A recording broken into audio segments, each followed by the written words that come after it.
Hello everyone, welcome to student. So आज का video सभी वुमेन्स के लिए डेडिकेटेड है जो हमारी और आपकी लाइफ का खास हिस्सा है, या यूं कहें life is nothing without them. She has many roles in our life like a mom, a wife, a sister and many more.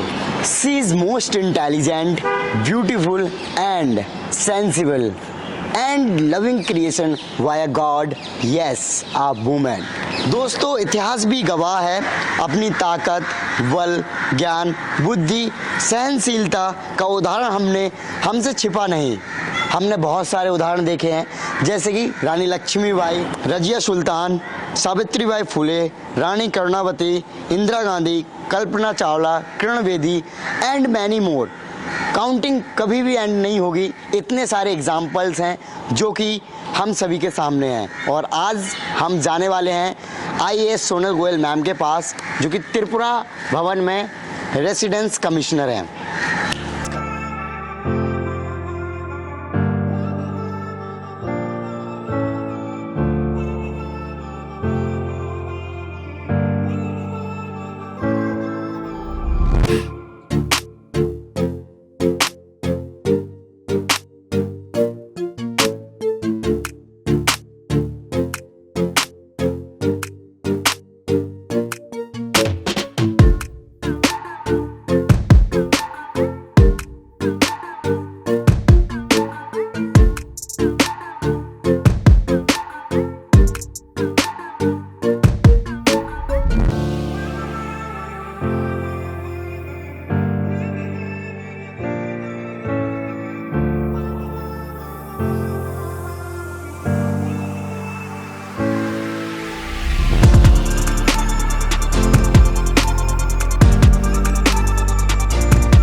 Ma'am, welcome to student. Thank you so much. Wish you very happy women's day ma'am. Thank you so much. Okay जी।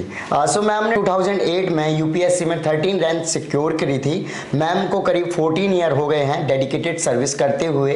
तो आज हम ma'am से जानेंगे women day के special पर कि women's को क्या चैलेंजेस फेस करने पड़ रहे हैं, या फिर वुमेन्स की इस टाइम पे क्या स्थिति बनी हुई है हमारे समाज में। तो आज हम डिस्कस करते हैं मैम से डिटेल में। सो मैम, सबसे पहला सवाल आपसे, इस साल का जो इंटरनेशनल वुमेन्स डे है उसकी थीम क्या है, और आज क्या वुमेन्स के बारे में या फिर वुमेन्स को क्या चैलेंजेस हैं उसको डिस्कस करना या फिर उनके बारे में जानना कितने हद तक सही है? सभी को मैं सबसे पहले इंटरनेशनल वुमेन्स डे के उपलक्ष्य में हार्दिक शुभकामनाएं और बधाई देती हूं, और स्टूडेंटों की पूरी टीम को भी मैं बधाई देती हूं कि इतना इम्पॉर्टेंट जो विषय है, जो कि मुझे लगता है कि सिर्फ एक डे के रूप में ही नहीं बल्कि हमें डेली हमें इसको ऑब्जर्व करना चाहिए, इसको सेलिब्रेट करना चाहिए, क्योंकि हर दिन जितना महिला का है उतना ही पुरुष का है, और जितना पुरुष का है उतना ही वो दिन महिला का भी है। तो विशेष रूप से अगर हम बात करते हैं 8 मार्च की, तो UN की तरफ से, यूनाइटेड नेशंस की तरफ से कई वर्षों पहले इसको इंटरनेशनल वुमेन्स डे के रूप में मनाने का एक निर्णय लिया गया, और जितने भी UN पार्टनर कंट्रीज़ हैं वो भी इसको अपने अपने स्तर पे, हर कंट्री अपने राष्ट्रीय स्तर पे, अपने सब डिविजनल लेवल पे, डिस्ट्रिक्ट लेवल में, स्टेट लेवल में, ब्लॉक लेवल में, पंचायत लेवल में, और जितना भी पॉसिबल है उसको ऑब्जर्व करते हैं। तो इस दिन का एक सबसे इम्पॉर्टेंट महत्व ये है कि ये हम सब के मन में, हम सब के जहन में इस चीज़ को रीटरेट करता है कि आज भी हमें महिलाओं को सशक्त करने की आवश्यकता है, और आज भी ऐसी बहुत सारी चीज़ें हैं जो कि जिनमें बदलाव देखने की ज़रूरत है। डेफिनेटली अगर हम बात करें इंडिया की, तो बहुत पॉजिटिव चेंजेस आए हैं विमेन एम्पावरमेंट को लेके, महिलाओं की सुरक्षा को, महिला को सशक्त करने के रूप में बहुत सारे प्रयास किए जा रहे हैं, लेकिन कहीं ना कहीं अभी कमी है और बहुत आगे लेके जाने की ज़रूरत है। और जहाँ तक अगर हम बात करें theme for international women's day, तो UN की तरफ से हर साल एक थीम, बहुत ही रेलिवेंट थीम ली जाती है। इस बार की जैसे मैंने पढ़ा कि जो थीम है वो है डिजिटलाइजेशन को इम्प्रूव करने की। तो विमेन को डिजिटल एजुकेशन देने की, जो डिजिटल डिवाइड है जो हम देखते हैं कि between the population, male female जो रेशो है वो डिजिटली लिटरेट महिलाएं कितनी हैं और पुरुष कितने हैं, तो उसमें गैप है। आर्टिफिशियल इंटेलिजेंस, हमारी जो यूज़ ऑफ आईटी टूल्स हैं, हमारे जो आईसीटी बेस्ड जो भी टेक्नोलॉजीज़ हैं, उसका ज्ञान जितना पुरुषों को है, उसका यूज़ जितना पुरुष वर्ग कर रहा है, उतनी ही एजुकेशन, उतनी ही ट्रेनिंग, उतनी ही एक्सेसिबिलिटी उसको यूज़ करने का। फॉर एग्जांपल किसी महिला को इंटरनेट यूज़ करना आता है, लेकिन अगर उनके पास एक्सेस ही नहीं होगा तो वो यूज़ कैसे करेंगी। तो इसको एक्सेस, उसकी एजुकेशन और उसका एम्प्लॉयमेंट में यूज़ होना, उसमें ट्रेनिंग देना और साथ ही साथ में वो उनके लिए उपलब्ध होना, इन सब चीज़ों को लेके जो है वो इंटरनेशनल वुमेंस डे 2023 की थीम को रखा गया है, जो कि मुझे लगता है बहुत रेलेवेंट है, क्योंकि आजकल स्पेशली ड्यूरिंग कोविड-19 पैंडमिक हमने देखा कि किस तरीके से सभी सिस्टम्स फिजिकल से ऑनलाइन हो गए, चाहे वो स्कूल एजुकेशन का सिस्टम देखें, चाहे कॉलेजेस का देखें, ऑफिस में हमने देखा किस तरीके से सिस्टम्स वर्चुअल हो गए। तो ये बहुत इम्पॉर्टेंट नीड है और इसके लिए हम सब और ज़्यादा ध्यान दे के प्रयास करें, इसकी आवश्यकता है। Okay ma'am, so ma'am gender parity या फिर जेंडर जो डिस्क्रिमिनेशन है समय के साथ कम हुआ है या फिर मैम नहीं हुआ, या फिर इसको कैसे कम किया जा सकता है सोसाइटी में, थोड़ा इसके बारे में बताइए।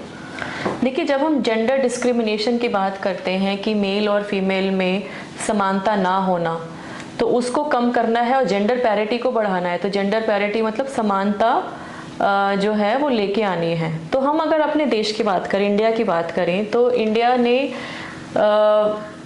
काफ़ी सालों से एक पेट्रियार्की देखी है, जिसमें पुरुष प्रधान देश हमने देखा है।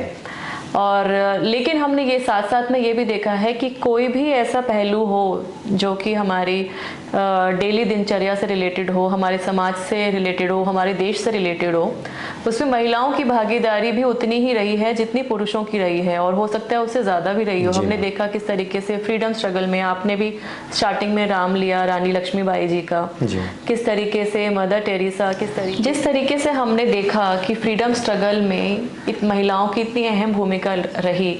आपने भी अपने इंट्रोडक्शन में नाम लिया झांसी की रानी लक्ष्मीबाई जी का, सरोजनी नायडू जी, विजया लक्ष्मी पंडित जी, और हमने आज भी देखा है कि महिलाओं की भागीदारी, चाहे वो स्पोर्ट्स में हो, चाहे एजुकेशन में हो, कितनी सक्रिय भूमिका वो निभा रही हैं। तो कहीं ना कहीं ये जो डिस्क्रिमिनेशन है कम हुआ है, बहुत पॉजिटिव चेंजेस हुए हैं और जेंडर पैरिटी आ रही है समाज में, लेकिन अभी भी काफ़ी कुछ करने की ज़रूरत है।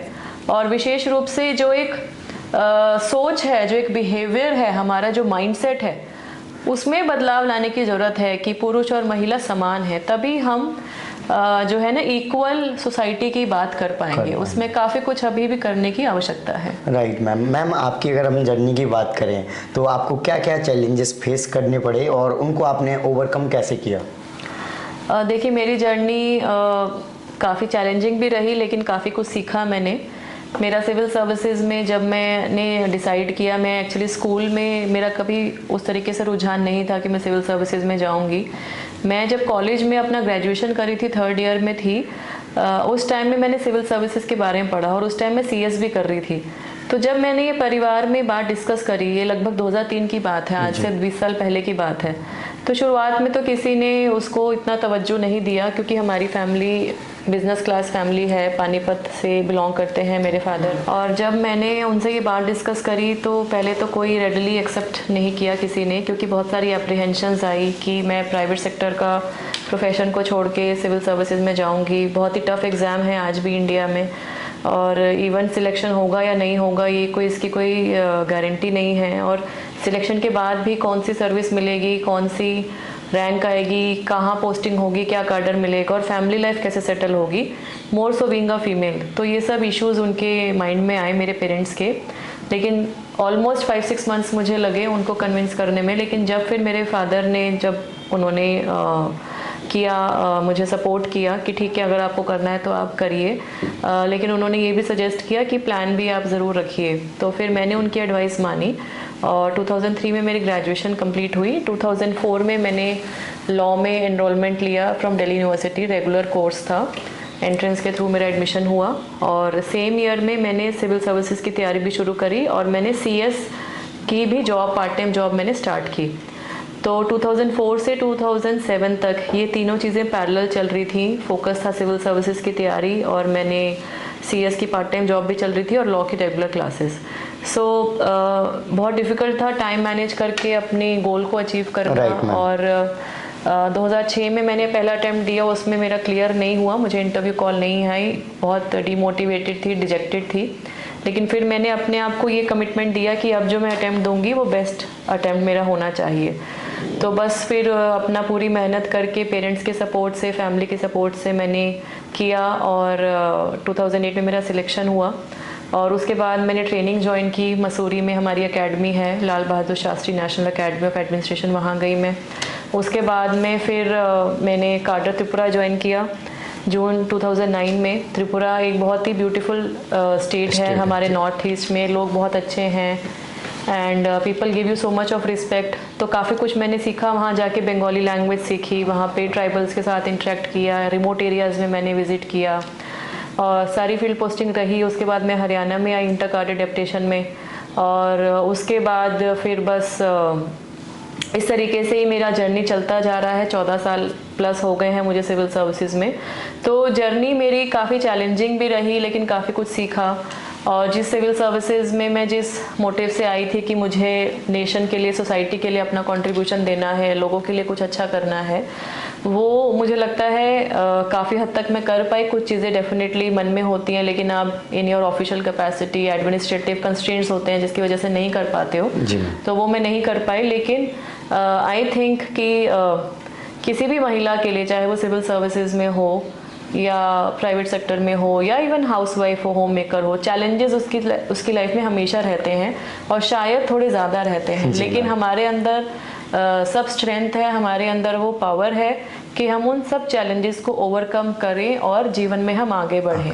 ओके मैम, आपने जैसे कि अभी बताया आपको 14 ईयर्स करीब हो गए हैं सर्विस करते हुए, तो मैम आपने कुछ ऐसे इनिशिएटिव लिए होंगे जो कि डायरेक्टली महिलाओं को हेल्प किया होगा या फिर उनको ग्रो होने में या फिर उनको अपनी लाइफ में कुछ अचीव करने में हेल्प मिली होगी, तो उन इनिशिएटिव के बारे में बताइए मैम। इनिशिएटिव्स कोशिश की मैंने कि मैं जितना हो, क्योंकि आज भी जब हम बात करें महिला सशक्तिकरण की तो हमारी सोसाइटी में फीमेल्स, गर्ल्स बहुत कुछ करना चाहती है, लेकिन उनको कई बार एजुकेशन, ट्रेनिंग या फाइनेंशियल सपोर्ट नहीं मिल पाता है। तो मेरी जहाँ भी पोस्टिंग रही मैंने कोशिश करी है कि महिला वर्ग को आगे बढ़ावा दूँ मैं। तो SDM जब मैं थी अम्बासा में, तब हमने एक पहला एक्सपेरिमेंट किया था 2010 में कि हमने एक ऑल विमेन पोलिंग स्टेशन, तो मैं 2010 की बात कर रही हूँ, कि ऑल विमेन पोलिंग स्टेशन जिसमें जो पोलिंग पार्टी है वो भी महिला और जो सिक्योरिटी पर्सनल हैं वो भी फीमेल की थी, सिक्योरिटी फोर्सेस की। तो वो काफ़ी सक्सेसफुल रहा। महिलाओं को वो ऐसा कभी वहाँ हुआ नहीं था त्रिपुरा में, और उससे उनको इतना आत्मविश्वास मिला कि हम भी ये काम कर सकते हैं। जब मैं आगे जैसे जैसे बढ़ती गई अपने प्रोफाइल में, ऐसे छोटे छोटे इनिशिएटिव्स हमने लिए। गोमती डिस्ट्रिक्ट में जब मैं थी त्रिपुरा में SDM एंड कलेक्टर, हमने एक इनिशिएटिव स्टार्ट किया नंदिनी। तो नंदिनी में बेसिकली बेटी बचाओ बेटी पढ़ाओ अभियान के अंतर्गत जितने भी हमारी प्रोग्राम्स थे उसको हमने in convergence with other departments, panchayat विभाग, वुमेन एंड चाइल्ड का विभाग तो उसका पेरेंट डिपार्टमेंट होता है, उसके अलावा रूरल लाइवलीहुड्स, उसके अलावा सोशल एजुकेशन, उसके अलावा हेल्थ डिपार्टमेंट, तो उन सब को लेके हमने जो है ना एक जन आंदोलन, एक कम्युनिटी मोबिलाइजेशन के रूप में काम करने का हमने प्रयास किया। लड़कियों के नाम पे कैंपेन्स चलाए, तो काफ़ी अच्छा रहा, कम्युनिटी का साथ मिला। और जब ऐसे ही जब मैं हरियाणा में भी जब मैं आई तो झज्जर में भी विशेष रूप से हमने, क्योंकि यहाँ पे मैंने देखा हरियाणा में विशेष रूप से कि काफ़ी स्ट्रॉन्ग है यहाँ पे जो सोसाइटल माइंडसेट है। जी मैम। और कहीं ना कहीं ये जो बिहेवियरल माइंडसेट है इसको हमें चेंज करने की आवश्यकता है, जो कि पॉजिटिवली हो भी रहा है। जी मैम। लेकिन आज भी हमें उसमें काम करने की आवश्यकता है। तो हमने सोच पे दस्तक करके कैंपेन चलाए जिसमें हम बिहेवियरल चेंज की बात कर रहे थे, नारी की चौपाल, और हमने जो हमारे रात्रि प्रवास होते थे एडमिनिस्ट्रेटिव नाइट कैंप्स, उसमें हमने महिलाओं को कैसे आगे करें उस पर डिस्कशंस किए। हमारे जो मॉर्निंग गेम्स होते थे वो मैं फीमेल्स के लिए ही ऑर्गेनाइज कराती थी कि गाँव में जो लेडीज़ हैं उनको भी अपनी लाइफ में और क्या कर सकती हैं उसका एक्सपोजर मिले। रूरल लाइवलीहुड्स के लिए काम किया। साथ ही साथ में हमने यूनिसेफ इंडिया के साथ में एक प्रोजेक्ट वहाँ पे safety of women in public places उसको इम्प्रूव करने के लिए जागृति प्रोजेक्ट को वहाँ पे इनिशिएट किया। एक मेंस्ट्रुअल हाइजीन को के इशू को एड्रेस करने के लिए हमने उमंग एक पहल प्रोजेक्ट लिया, जिसके अंदर सैनिटरी नैपकिन जो हैं वो एडोलेसेंट गर्ल्स जो कि गवर्नमेंट स्कूल्स में पढ़ रही थी बच्चियां, उनको डिस्ट्रीब्यूट किया जा रहा था और वो बना रही थी रूरल लाइवलीहुड मिशन में जो सेल्फ हेल्प ग्रुप की महिलाएं हैं। तो इस तरीके से बहुत सारी ऐसी चीज़ें छोटी छोटी करते गए और कहीं ना कहीं मुझे लगता है कि ये प्रयास सिर्फ सरकारी रूप में नहीं, सरकारी विभागों को नहीं, ये प्रयास तभी सक्सेसफुल होता है जब इसमें सोसाइटी की पार्टिसिपेशन हो, जब वहाँ के लोगों की कम्युनिटी पार्टिसिपेशन हो। और इंडिया में सिर्फ हरियाणा या त्रिपुरा ही नहीं, हम देखते हैं कि सारी स्टेट्स में अब ये जितने भी फ्लैगशिप प्रोग्राम हैं इसमें कम्युनिटी पार्टिसिपेशन बहुत अच्छा आ रहा है जी। और इसीलिए मुझे लगता है कि हम जो सोसाइटी में अब देख रहे हैं कि महिलाओं की, अगर हम देखते हैं कोई भी रिजल्ट्स देखते हैं, एजुकेशन में देखते हैं, सीबीएसई रिजल्ट्स देखते हैं तो विमेन टॉपर्स हैं। इवन हमने यूपीएससी के रिजल्ट्स देखते हैं सिविल सर्विसेज के, उसमें विमेन टॉपर्स हैं। तो बहुत ही पॉजिटिव बदलाव हैं और हम सबको इस पे गर्व होना चाहिए और हम सबको इसमें भागीदारी भी और निभानी है। ओके, सो मैम, जैसे कि आप इतने अच्छे अच्छे इनिशिएटिव करते रहते हैं, तो मैम कभी कभी लोगों से डायरेक्टली आपका इंटरेक्शन भी होता है प्रोग्राम्स के थ्रू। तो मैम कुछ लोग आपको आकर बोलते होंगे आपने ये काम किया था, कोई इनिशिएटिव किया था, डायरेक्टली हेल्प हुई है, तो मैम उस टाइम पे आपको क्या लगता है? क्योंकि हर ऑफिसर्स चाहता है कि लोगों ने फीडबैक दी। हाँ, अच्छा लगता है और कहीं ना कहीं मुझे लगता है कि ये जो भी इनिशिएटिव है वो मेरे नहीं हैं, वो टीम के इनिशिएटिव हैं। जहाँ पे भी मेरी पोस्टिंग रही उसमें हमने जो वहाँ के मेरे जो ऑफिसर्स हैं, मेरे सीनियर्स, मेरे सबऑर्डिनेट्स, मेरे कलीग्स, उन सब ने एक टीम वर्क के रूप में काम किया। और एक जो लीडरशिप की बात है वो मेरे हमेशा से प्रयास ये रहा है कि लीडरशिप क्वालिटीज़ मैं अपने साथ जो काम कर रही है टीम उसमें भी हम इनकलकेट करें ताकि वो लोग भी कैरी करें। क्योंकि हमारा क्या है कि हमारा प्रोफाइल बहुत लिमिटेड रहता है, हमको ट्रांसफ़र पोस्टिंग हमें नहीं पता है कि आज हम यहाँ हैं तो कितना टाइम पोस्टिंग रहेगा, ट्रांसफ़र्स तो कभी भी हो सकता है। तो कोशिश ये रहती है कि आपका जो इनिशिएटिव है या फिर इनफैक्ट जो गवर्नमेंट का जो फ्लैगशिप प्रोग्राम है उसकी इम्प्लीमेंटेशन अच्छी हो। इसके लिए ये ज़रूरी है कि वो जो भी आप इनिशिएटिव ले रहे हो वो सस्टेनेबल हो। वो आपके जाने के बाद भी लोग उसको करें, अपने लेवल पे करें या और अच्छे तरीके से करें, उसमें और इम्प्रूवमेंट लेके आएँ और बदलाव लेके आएँ। तो ये छोटी छोटी चीज़ें हैं, ये बहुत मतलब मुझे आज भी लोग याद करते हैं, मैसेज करते हैं, मेल्स लिखते हैं या कहीं मिलते भी हैं तो बहुत अच्छा लगता है। लेकिन कहीं ना कहीं मुझे लगता है कि ये उन सब की रिस्पेक्ट है और ये उन सब का प्यार है जो कि मुझे मिलता है, ब्लेसिंग्स हैं जिसकी वजह से शायद मैं ही नहीं किसी भी सिविल सर्वेंट के लिए ये जो रिस्पेक्ट है और ये जो एक पब्लिक के साथ कनेक्ट है, आई थिंक वो बहुत ज़्यादा ज़रूरी है। Right ma'am. Ma'am, any advice for female aspirant या फिर यूपी एस्पिरेंट या फिर कहीं कोई भी गवर्नमेंट एग्जाम्स की जो प्रिपरेशन कर रहे हैं उनके लिए? देखिए, सिविल सर्विसेज की या गवर्नमेंट एग्जामिनेशंस की तैयारी के लिए तो वैसे पूरा मेरा अलग से ही जनरली मैं सेशन लेती हूँ। लेकिन एक दो बातें मैं ज़रूर बोलना चाहूँगी, स्पेशली हमारी गर्ल्स एस्पिरेंट्स को, फीमेल एस्पिरेंट्स को, कि चैलेंजेस तो आपकी लाइफ में आएंगे। और क्या है कि मैं ये भी समझती हूँ कि कहीं ना कहीं कई बार ऐसे होता है कि आप बहुत कुछ करना चाहते हो तो आपको फैमिली सपोर्ट नहीं मिलता, या कई बार आपकी जो फाइनेंशियल रिसोर्सेज हैं, इनकम है, वो फैमिली की नहीं अलाउ करती है, या कई बार आप लोकेशन ऐसी है कि आपके वहाँ पे अच्छी फैसिलिटीज़ नहीं है एजुकेशन की या ट्रांसपोर्टेशन की, जिसकी वजह से गर्ल्स वंचित भी रह जाती हैं। तो सबसे पहले तो एक तो लड़कियों के लिए एक तो मेरी ये एडवाइस है कि सबसे आपको अपने ऊपर आत्मविश्वास होना बहुत ज़्यादा ज़रूरी है, जो पॉजिटिव सेल्फ बिलीफ की बात करते हैं, और माइंड में क्लैरिटी होनी चाहिए कि आपको क्या अचीव करना है। So what is it that you want to achieve, और उसके साथ साथ कि फिर वाई, मतलब आपको वो क्यों करना है, आपको सिविल सर्वेंट क्यों बनना है, आपको डॉक्टर क्यों बनना है, या आपको प्रोफेसर क्यों बनना है, या आपको स्पोर्ट्स पर्सन क्यों बनना है। और फिर जब ये माइंड में क्लियर हो तब उसका एक्शन प्लान कि आप वहाँ तक कैसे जाओगे। तो ये बहुत ज़रूरी है ये सभी एस्पिरेंट्स के लिए। और फिर उसके साथ एक टाइम फ्रेम भी लेना ज़रूरी है कि आप ऐसे तो नहीं कि सालों साल आप लगे रहोगे, पढ़ाई करते रहोगे, क्योंकि we are all social human beings.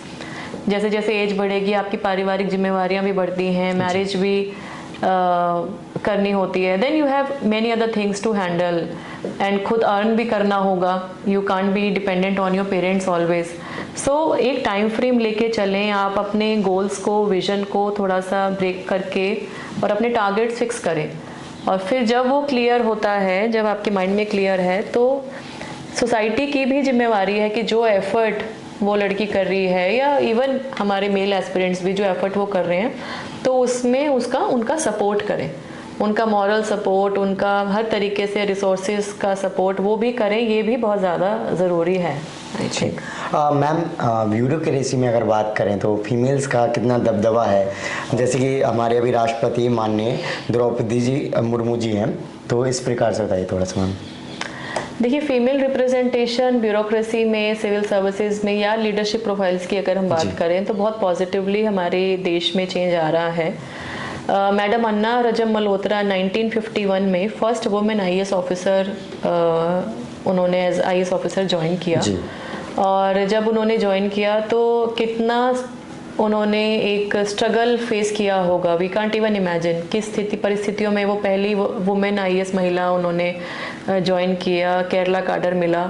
और अगर हम आप देखें तो वुमेन की जो परसेंटेज है ब्यूरोक्रेसी में वो काफ़ी इंक्रीज़ हो रही है। इवन दो पुलिस सर्विस में it is like 10 to 12%। IAS officers में बात करें, अगर IAS में बात करें तो 15-17% है। अगर हम IRS audit and account service की बात करें तो 18 से 20% है। तो ये ओवरऑल जो परसेंटेज है ये इंक्रीज़ हो रही है, लेकिन और भी आवश्यकता है कि इसको इंक्रीज़ करना। और साथ ही साथ में जो रिप्रेजेंटेशन है वो सिर्फ ब्यूरोक्रेसी ही नहीं, मैं मानती हूँ कि हर प्रोफाइल में, चाहे महिला कॉर्पोरेट सेक्टर में हो, एजुकेशन सेक्टर में हो, स्पोर्ट्स में हो, स्पेस में हो, सभी में बढ़ रहा है। और इसको और बढ़ाने के लिए हमें ये करना होगा कि हम उनको एजुकेशन प्रोवाइड करें, हम उनको वो रिसोर्सेज दें, हम उनको वो ट्रेनिंग दें, उनको हम जॉब अपॉर्चुनिटीज़ दें। आई थिंक ये काफ़ी ज़्यादा ज़रूरी है इन सब पे ध्यान देना। राइट। मैम, गवर्नमेंट ने वुमेन्स एम्पावरमेंट को इनकरेज करने के लिए क्या क्या स्टेप लिए हैं और ऐसे कौन से बेसिक प्रोग्राम हैं जो हर महिलाओं को जानने चाहिए? आई थिंक महिलाओं के लिए बहुत सारे ऐसे फ्लैगशिप प्रोग्राम हैं नेशनल लेवल पे भी और इंडिविजुअली स्टेट लेवल पे भी।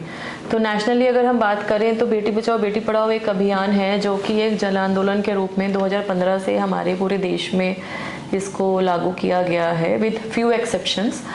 और इसके साथ साथ national rural livelihood mission, make in India mission, अभी हमने देखा कोविड-19 में हमने आत्मनिर्भर भारत अभियान माननीय प्रधानमंत्री जी ने लॉन्च किया, जिसमें वोकल फॉर लोकल और जो महिलाएं हैं सेल्फ हेल्प ग्रुप में जो महिलाएं काम करती हैं उनको बढ़ावा दिया जा रहा है। तो ऐसे बहुत सारे हैं जो कि फाइनेंशियल और इकोनॉमिक एम्पावरमेंट पे भी काम कर रहे हैं जी। और हम देखें तो स्टेट लेवल पे भी विमेन फीमेल्स की एजुकेशन को, ट्रेनिंग को बढ़ावा दिया जा रहा है। कन्या लाडली स्कीम है गवर्नमेंट ऑफ हरियाणा की, साथ में कुदमश्री है प्रोजेक्ट है जो कि केरला का है। और इस तरीके से त्रिपुरा गवर्नमेंट में स्कीम्स हैं जो कि pre matric post matric scholarships देते हैं, बाइसिकल डिस्ट्रीब्यूशन प्रोग्राम है टू गर्ल चाइल्ड। तो ऐसे बहुत सारी ऐसी चीज़ें हैं जो कि की जा रही हैं। तो महिलाओं को इनके बारे में पता ज़रूर होना चाहिए ताकि इसका बेनिफिट उठा पाएँ। और इसके साथ साथ ये जो प्रोग्राम्स हैं इसके साथ साथ मैं ये मानती हूँ कि जो महिलाओं के अधिकार हैं, जो लीगल अधिकार हैं, जो क्योंकि हम देखते हैं आज भी जो incidents of violence against women, चाहे वो डोमेस्टिक वायलेंस की बात करें या हम जो बाकी जो वायलेंस है, बिल्कुल वर्क प्लेस पे है, sexual harassment at work place है, सोसाइटी में पब्लिक स्पेसेस पे है, रेप मॉलेस्टेशन के जो केसेस हैं, तो इसके लिए जो वुमेन हेल्पलाइन नंबर्स हैं पुलिस के द्वारा, women cells हैं, there are separate women police stations now in almost every state। और इसके अलावा जो उनकी जो लीगल राइट्स हैं उसकी जानकारी भी उनके लिए बहुत ज़्यादा ज़रूरी है। तो कई जगह में हेल्प डेस्क वगैरह भी बनाए गए हैं स्टेट्स में, तो महिलाएं उनको भी वहाँ पे भी जाएं और अपने अधिकारों के बारे में जानें। और अगर कोई इंसिडेंट हो रहा है तो उसको रिपोर्ट ज़रूर करें, क्योंकि अगर आप वो इंसिडेंट रिपोर्ट नहीं कर रहे हैं किसी कारण से तो कहीं ना कहीं आप उस व्यक्ति को ऐसा ही इंसिडेंट किसी दूसरे के साथ में करने के लिए आप बढ़ावा दे रहे हैं। तो basically you are also assisting in perpetuating the crime, crime को इनडायरेक्टली आप असिस्ट कर रहे हैं, जो कि बिल्कुल गलत है। तो इसीलिए ये है कि महिलाओं के लिए जो फ्लैगशिप प्रोग्राम्स हैं, स्कीम हैं, उनके जो अधिकार हैं उसके लिए उनकी एजुकेशन, उनकी लीगल एजुकेशन, ट्रेनिंग, ये सब भी करते रहना ज़रूरी है। सेल्फ डिफेंस की ट्रेनिंग आजकल हम देखते हैं कि स्कूल में हायर लेवल पे और कॉलेजेस में भी दी जा रही है, कि बहुत ही अच्छी बात है। राइट। और हमें और ऐसे ऐसे प्रयास करते रहने चाहिए। मैम, जो ये जो बात है equal opportunities and gender priority की, क्या मैम फ्यूचर में वुमेन्स को इन सब चीज़ों को कम करने के लिए फिर फ्यूचर में क्या किया जा सकता है इन सब के लिए? देखिए, इम्पॉर्टेंट यही है कि हमें सामाजिक तौर पे, सामाजिक रूप से कलेक्टिवली प्रयास जो हम कर रहे हैं, इनको और बढ़ावा देने की आवश्यकता है। जैसे अगर हम वायलेंस की बात करें तो कोविड-19 पेंडेमिक में हमने देखा कि किस तरीके से केसेस ऑफ डोमेस्टिक वायलेंस जो रजिस्टर हुए उसमें इंक्रीज़ हुआ। तो increase in the number of cases which were registered under the domestic violence act, prevention of domestic violence act 2005 during the covid pandemic. तो ये जो इंसिडेंट्स हो रहे हैं ये तभी कम होंगे जब पुरुष अपनी मानसिकता में बदलाव लाएं और साथ ही साथ में महिलाएं भी अपने राइट्स को असर्ट करें। महिलाएं भी बोलें कि हमें ये नहीं सहना, हम ये नहीं सहेंगे। तो ये दोनों तरीके से अगर हम जेंडर पैरिटी या उसकी हम एम्पावरमेंट की बात करते हैं, एक बैलेंस की बात करते हैं, तो कहीं ना कहीं उस महिला को भी अपने ऊपर आत्मविश्वास होना बहुत ज़्यादा ज़रूरी है कि मुझे ये चाहिए और मुझे ये अपने लिए, अपने परिवार के लिए करना है। और हम देखते हैं कि अगर एक महिला एम्पावर्ड होती है, अगर वो एजुकेटेड होती है, तो उससे सिर्फ उसी का बेनिफिट नहीं होता, वो अपने बच्चों को, अपने परिवार में और लोगों को, अपने आसपास में सोसाइटी में जो महिलाएं हैं उनको भी वो एम्पावर करती हैं। तो इन सब को हमें बढ़ावा देना है और साथ ही साथ में सोच में बदलाव लाना है। और हम जो बात करते हैं equal access to opportunities, equal access to opportunities in terms of education, in terms of training, in terms of vocational training, in terms of employment, ये सब महिलाओं को देने की, हमें लड़कियों को देने की बहुत ज़्यादा आवश्यकता है। तभी हम ये जो पैरिटी और एम्पावरमेंट की बात हम उसको एक्चुअली रियलाइज और इम्प्लीमेंट कर पाएंगे। जी मैम थोड़ा सा डिफरेंट क्वेश्चंस। मैम, आपके लिए एक as a IAS officer service देना, साथ ही साथ एज अ मदर, आपको दोनों में से कौन सा टफ जॉब लगता है? आई थिंक कोई भी जॉब इजी या टफ नहीं होता। एक माँ का किरदार भी उतना ही टफ है जितना एक ऑफिसर का है, और चैलेंजेस दोनों में ही हैं। तो मुझे ये लगता है कि मैं शायद अपनी टीम की सपोर्ट की वजह से और घर में मेरे हस्बैंड और मेरे बच्चे, मेरे फैमिली की सपोर्ट की वजह से दोनों को बैलेंस करने का हमेशा प्रयास करती आई हूँ। और ये सिर्फ मेरी ही कहानी नहीं है, ये सभी महिलाओं की कहानी है कि वो किस तरीके से अच्छी तरह से सिर्फ अपने परिवार ही नहीं, अपने ऑफिस ही नहीं, जिस समाज में वो रहती हैं, सब जगह वो अपना इतना इफेक्टिव कंट्रीब्यूशन दे रही हैं, जिसकी वजह से हमारा जो देश है वो उन्नति के पथ पर अग्रसर है। जैसे कि हम बोलते हैं नारी शक्ति देश की शक्ति। तो नारी शक्ति, सही मायने में नारी शक्ति हमारे देश की शक्ति है। Right ma'am. मैम, बहुत सारे फीमेल्स ऐसे होते हैं जो कि छोटे छोटे उद्योग करते हैं, जो कि घर में होते हैं या फिर कुछ उस तरीके के होते हैं।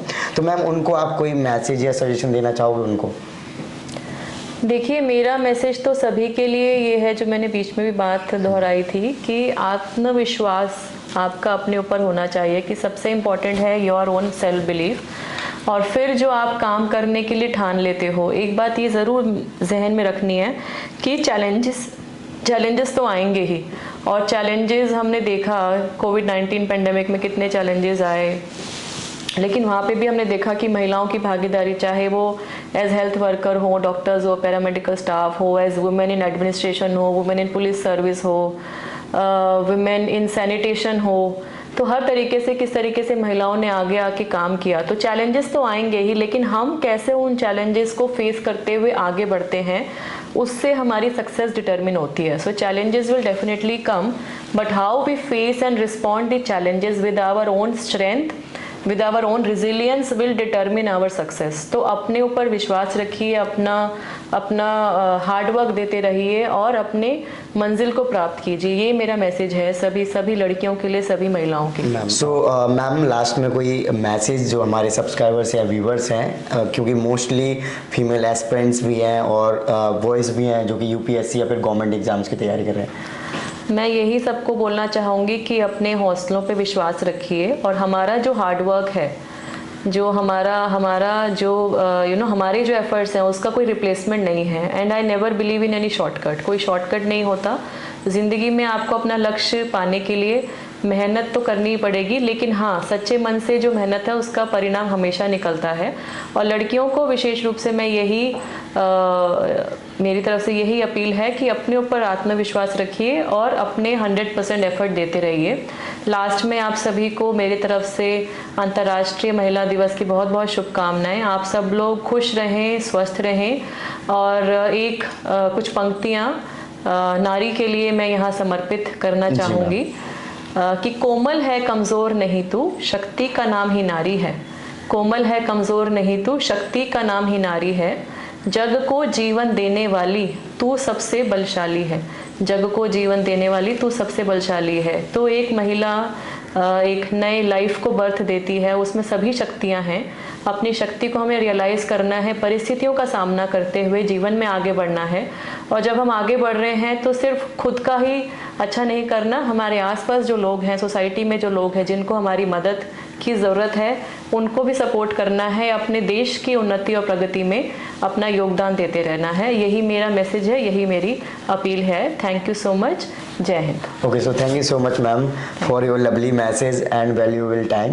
ओके, सो फ्रेंड्स, आपने देखा कि मैम ने इंटरनेशनल वुमेंस डे पर बहुत ही अच्छा सेशन किया और गाइड किया। आई थिंक मैम ने ऐसी कुछ चीज़ें बताई हैं जो कि डायरेक्टली अगर आप वुमेन से रिलेटेड यूपीएससी में भी या फिर कोई भी गवर्नमेंट एग्जाम्स में आंसर राइटिंग करते हैं तो उसमें भी बहुत इंपॉर्टेंट पॉइंट्स हो जाएंगे जो कि मैम ने यहाँ पे डिस्कस किए।